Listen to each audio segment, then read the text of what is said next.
everyone, welcome to our morning edition of Arirang News. We begin with these stories making the headlines at this hour. The Israeli government has approved a U.S. brokered ceasefire resolution, which includes the release of all hostages held in Gaza. Israelis and Palestinians celebrated the potential end to the war, with U.S. President Donald Trump saying Israeli hostages will likely be released early next week. A South Korean activist was seized by the Israeli military while approaching Gaza, and President Lee Jae-myung has now ordered officials to use utmost diplomatic efforts to secure the activist's prompt release. North Korea is set to hold a major military parade, most likely tonight, to mark the 80th anniversary of the founding of its ruling Workers' Party. Eyes are now on what kinds of weapon systems will be on display at the event, which is expected to be attended by the second highest-ranking officials from China and Russia. We begin this morning in the Middle East, where the first phase of a U.S. brokered ceasefire between Israel and Hamas has now been officially approved by Israel's government, marking a breakthrough after 2 years of war in Gaza. Now, the deal promises the release of all remaining hostages and an end to fighting, but questions remain about what comes next. Our Moon Hee-ryun starts us off. Israel's government has approved a ceasefire resolution that includes the release of all hostages held in Gaza, both the living and the remains of the dead. The vote came late Thursday night local time, clearing the way for the first phase of U.S. President Donald Trump's peace plan to take effect. Trump's Middle East envoy Steve Witkoff and his son-in-law Jared Kushner attended the meeting, where Israeli Prime Minister Benjamin Netanyahu personally thanked them for their work. We know that it's for the benefit of Israel and the United States, for the benefit of decent people everywhere, and for the benefit of these families who will finally get to be with their loved ones. Trump said the release of hostages could happen soon and hinted at a visit to the region as early as Sunday. I think it's the hostages will be coming back Monday or Tuesday. I'll probably be there. I hope to be there. Under the deal, Hamas will free all remaining Israeli hostages in exchange for hundreds of Palestinian prisoners. Israeli troops will begin withdrawing from parts of Gaza, and fleets of trucks carrying food and medical aid will surge into the territory, with the United Nations declaring full support. But implementation of the plan raises difficult questions about what comes next, including whether Hamas will disarm, how a full Israeli withdrawal will unfold, and who will govern Gaza once the fighting stops. To help oversee those next steps, AP News reported that U.S. officials said a new coordination center is being established, staffed by about 200 American service members with expertise in logistics, transportation, security, and engineering. A senior defense official reportedly said no American troops will enter Gaza, but they'll help monitor the ceasefire's implementation and the transition into a civilian administration in the territory. Celebrations and praise poured in from around the world, including South Korea. In a statement issued by its foreign ministry spokesperson, Seoul said it highly values President Trump's leading proposal for this agreement, as well as the mediation efforts of neighboring countries in the region. It also pledged to actively participate in international efforts to promote peace in the Middle East. Moon Hee-ryun, Arirang News. Meanwhile, President Lee Jae-myung has ordered his officials to make the utmost diplomatic efforts for the prompt release of a South Korean activist who was seized by the Israeli military while approaching Gaza. His spokesperson Kang Yoo-jung told reporters on Thursday that Lee was briefed on the situation yesterday evening. The Israeli military reportedly intercepted a flotilla of 11 aid boats in the Mediterranean Sea near Gaza on Wednesday, Korea time, and detained the activists aboard, including a South Korean national. On Thursday, Second Vice Foreign Minister Kim Jin-ah met the Israeli embassy's Deputy Chief of Mission, Barak Shine, in Seoul, during which the Israeli diplomat vowed to cooperate for the safety and swift release of the detainee. And shifting gears, North Korea is planning to hold a massive military parade celebrating the 80th anniversary of the founding of its ruling Workers' Party. Marking the occasion, top officials from China, Russia, and Vietnam arrived in the North Korean capital to take part in the event. Our Lee Seung-jae has more. North Korea is expected to hold a massive military parade in Pyongyang's Kim Il-sung Square to mark the 80th anniversary of the founding of its ruling Workers' Party. There had been speculation that the parade would take place last night on the eve of the anniversary, but so far there has been no official confirmation that the event was held. Attention is focused on what new weapons North Korea may unveil during the parade. The regime previously announced it was developing a new solid-fuel intercontinental ballistic missile known as the Hwasong-20, sparking speculation that it could make its debut in this anniversary event. If revealed, the Hwasong-20 would represent a major advancement in North Korea's missile technology, as solid-fuel ICBMs can be launched more quickly and are harder to detect than traditional liquid fuel systems. The parade is expected to feature high-ranking foreign guests, including top officials from China, Russia, and Vietnam, highlighting North Korea's deepening ties with its key partners. China's Premier Li Chang, the country's number 2 after President Xi Jinping, arrived in Pyongyang on Thursday, marking the first visit by a Chinese premier to North Korea in 16 years. Russia has also sent a high-level delegation led by Dmitry Medvedev, deputy chairman of the Russian Security Council, who is often described as the country's second in command.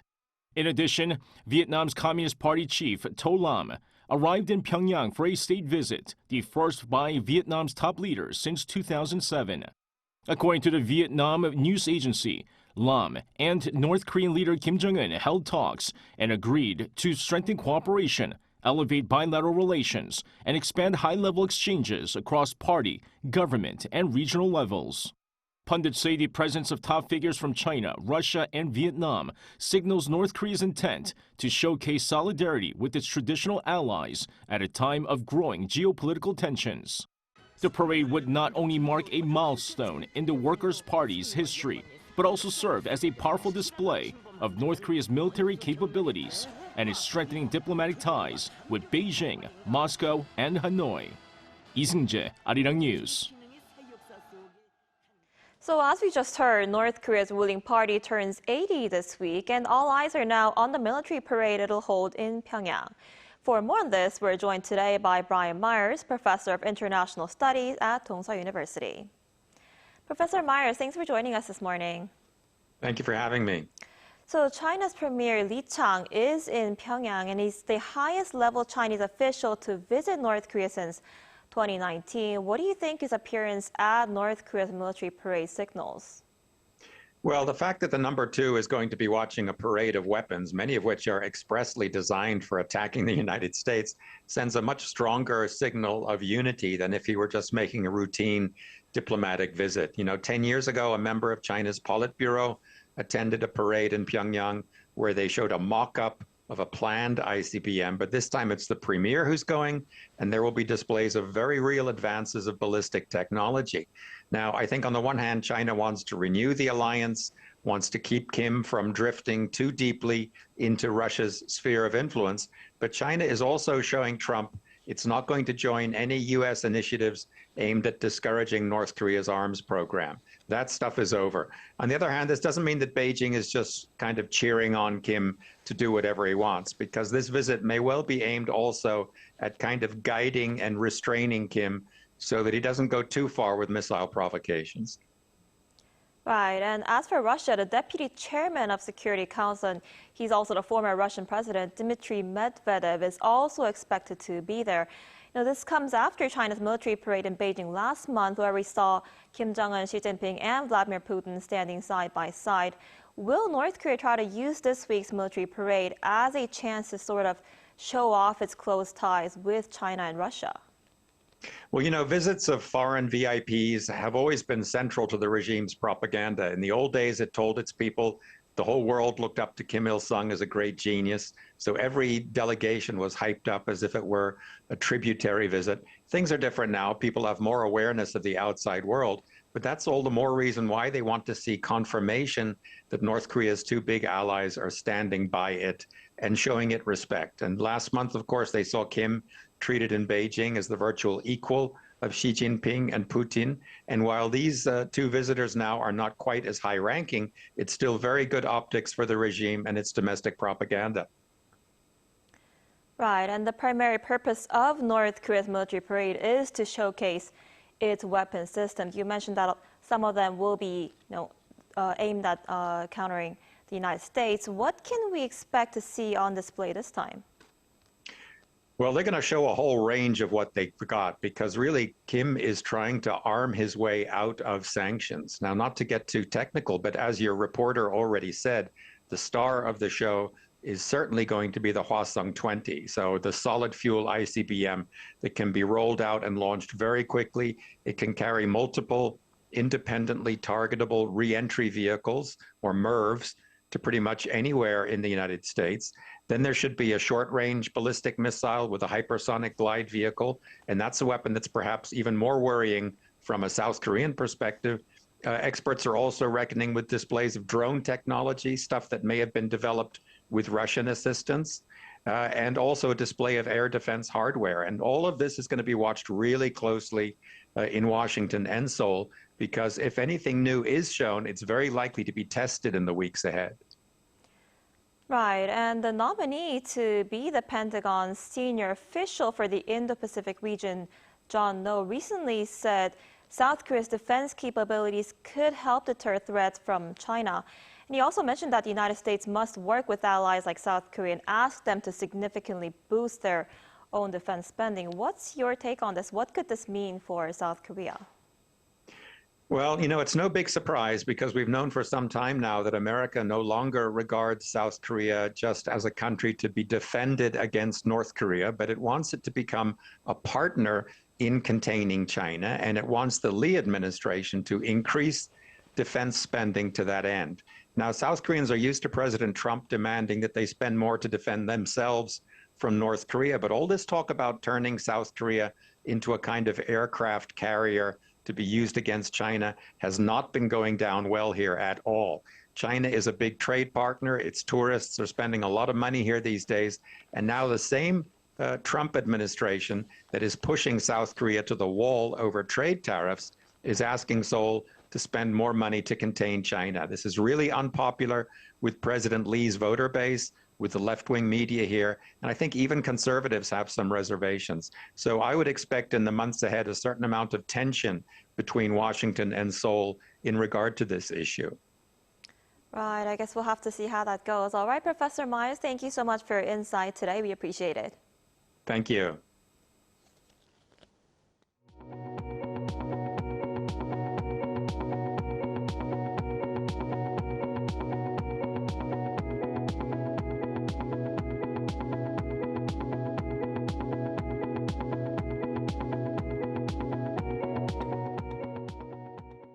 South Korea's foreign exchange reserves increased by more than $5.7 billion at the end of September, supported by higher investment returns and rising foreign currency deposits at financial institutions.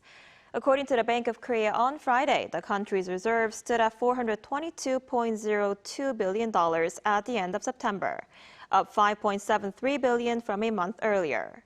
The figure has now risen for 4 straight months after dropping to a near 5-year low in May. A central bank official said the growth was mainly due to stronger investment income and quarter-end inflows into foreign currency deposits. By asset type, securities such as government and corporate bonds increased by $12.25 billion, while holdings in IMF special drawing rights and gold reserves remains unchanged. And South Korea celebrated Hangeul Day on October 9th, a national holiday dedicated to the creation of the Korean alphabet. And to commemorate the occasion, people from many different countries gathered to try Korean calligraphy together. Our Park Hyubin was there.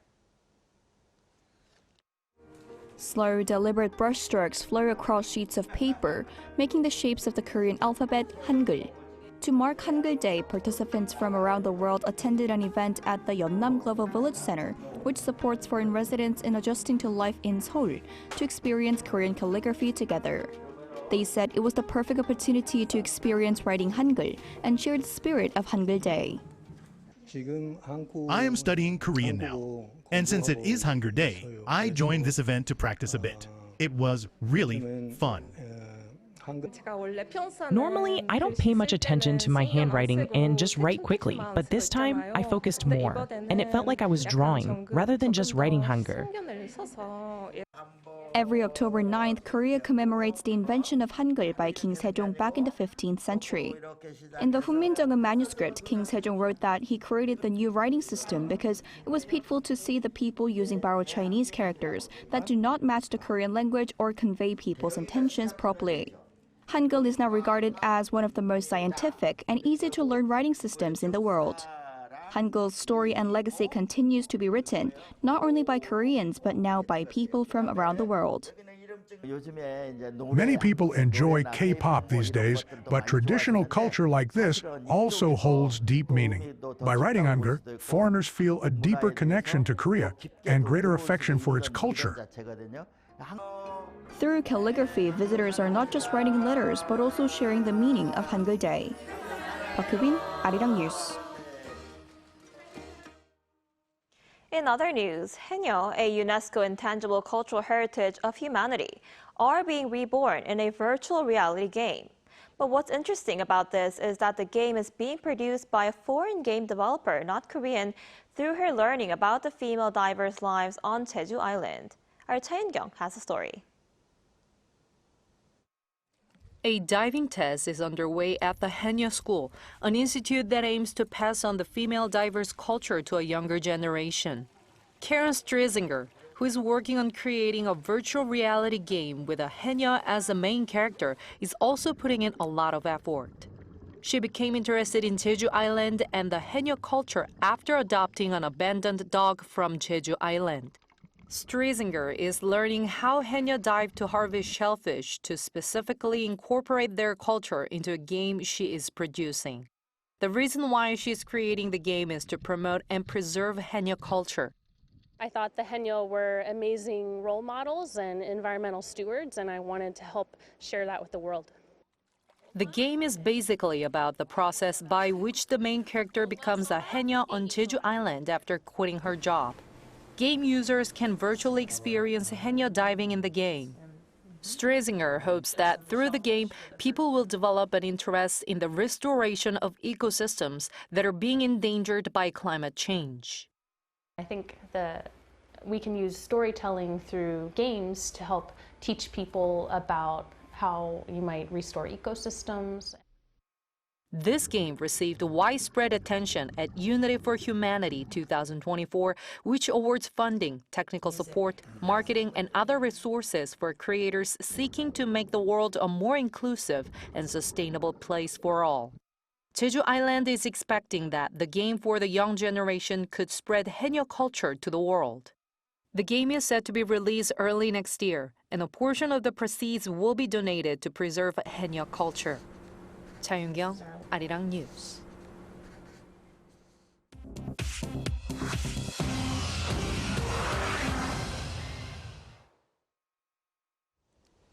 Good morning, I'm Chu Ji-han, and this is The World Now.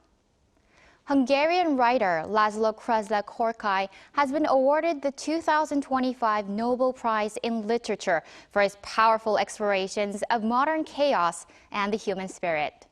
The Swedish Academy praised him as a master of the long form, capturing the struggle between hope and despair. Born in Hungary in 1954, Krasznahorkai first gained international acclaim with Satantango and The Melancholy of Resistance, which were both adapted into films.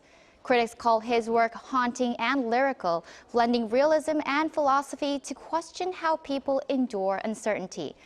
In a statement, he said the prize, quote, belongs to everyone who still believes in language. The Nobel Committee will announce the Peace Prize later this week. And in the U.S., the government shutdown enters its 9th day, with President Donald Trump declaring he will restore operations only after removing programs favored by Democrats. Around 750,000 federal workers remain furloughed or unpaid. Essential services from transport to food assistance are under strain.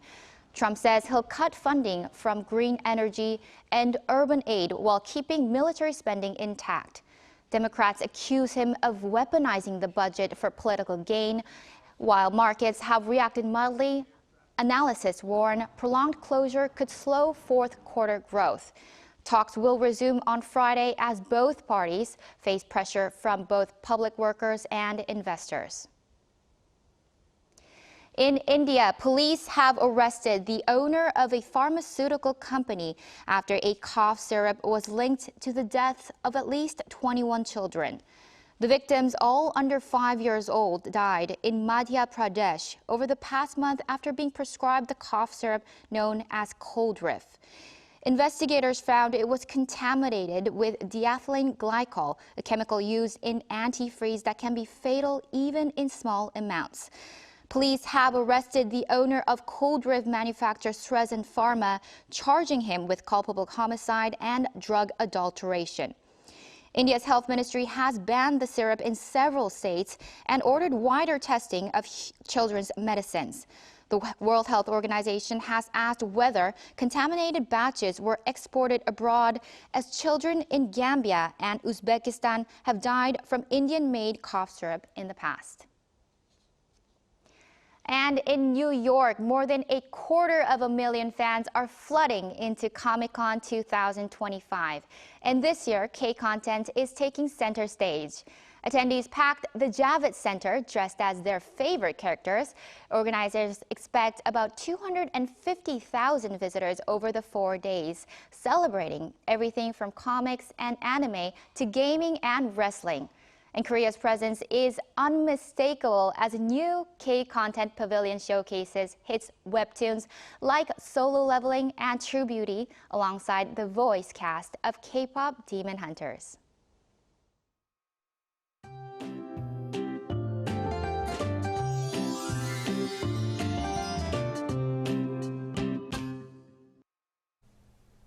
The long Chuseok break is officially over, but the rain that put a dampener on our vacation is not done with us yet. Those of us in the central regions are seeing constant rain all day today. The showers will spread to the Chungcheongdo provinces this afternoon. And until Sunday, northern Gyeonggi-do and Gangwon-do province could see 20 to 60 millimeters. The capital area and the rest of the country might get up to 40 millimeters. Meanwhile, if you're in the southern part of Korea, you will enjoy sunny skies on the warm Friday. Afternoon highs in Jeju will be 10 degrees higher, topping out at 28 degrees this afternoon.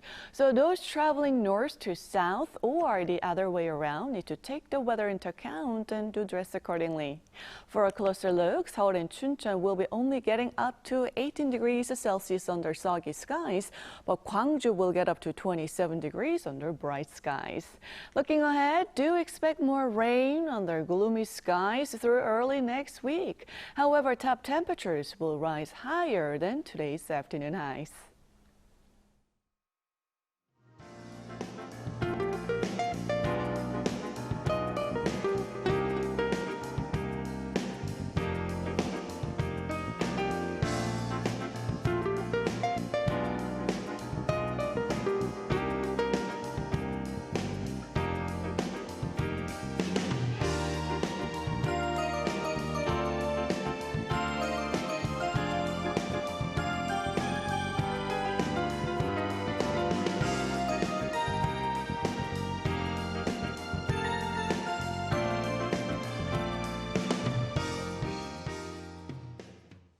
Now that's all we have for this morning. Arirang News will be back at noon Korea time. Thanks for watching.